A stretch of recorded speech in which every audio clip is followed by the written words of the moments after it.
The exciter module can be used to add sparkle and shine, otherwise known as excitement, to a mix.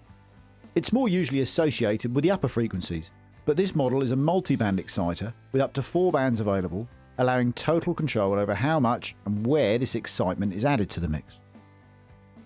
First, let's take a look at the multi-band view. Switch to this view by clicking the multi-band icon in the top left of the display. The display now shows up to 3 vertical lines or crossover points that split the frequency range into up to 4 ranges. To remove a range, either right-click over the range you want to remove and select Remove Band from the context menu, or use the minus icon that appears in the left-hand corner of the overall display when you move the cursor to that area. Using this method removes higher ranges from right to left. To insert a band, either right-click at the point you want to create a new crossover point and select Insert Band, or use the plus icon in the lower left-hand corner of the display. Using the plus icon adds a crossover point at a preset frequency. The optimum crossover points can be set using the Learn icon found in the bottom right corner of the display. Start playback and click on Learn. The audio is analysed and the crossover points move to their optimum positions. Each processing band can be turned off using the power switch at the top centre of the band region. Note that this does not silence the audio for that band, but just switches off any processing.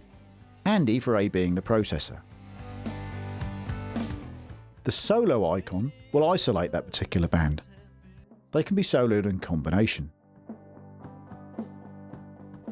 The other display in this module is the post filter display. We'll look at this shortly. It's also worth noting that the exciter can operate in 2 different modes, stereo or mid-side, helpful for isolating the side or stereo material to add a bit of sparkle to that.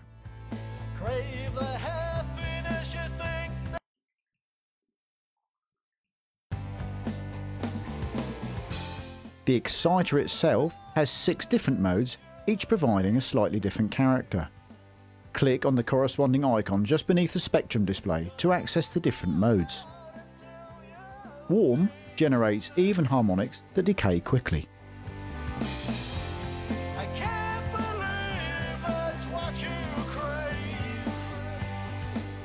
Retro is based on the characteristics of transistors with a row of odd harmonics that decay slowly.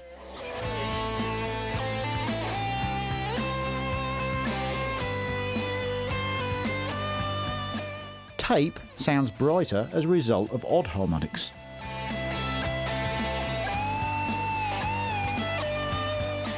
Tube mode emphasises tonal excitement on dynamic or transient attacks.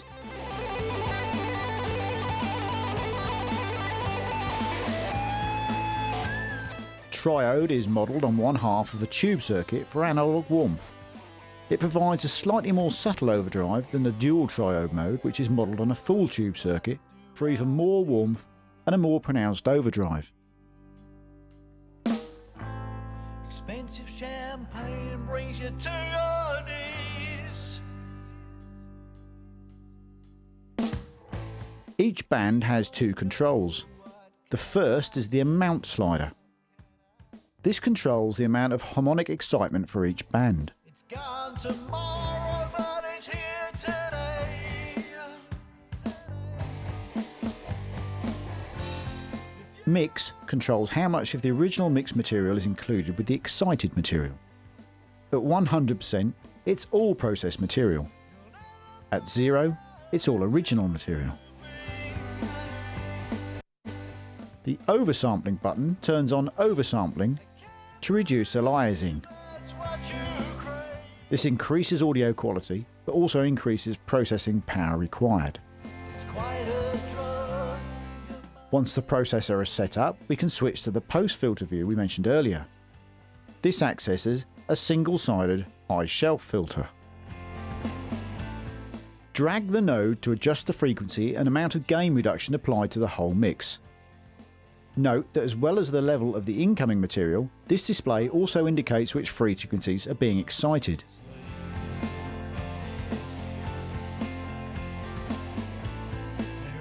And that's the exciter module, useful for adding a little sparkle to your mix.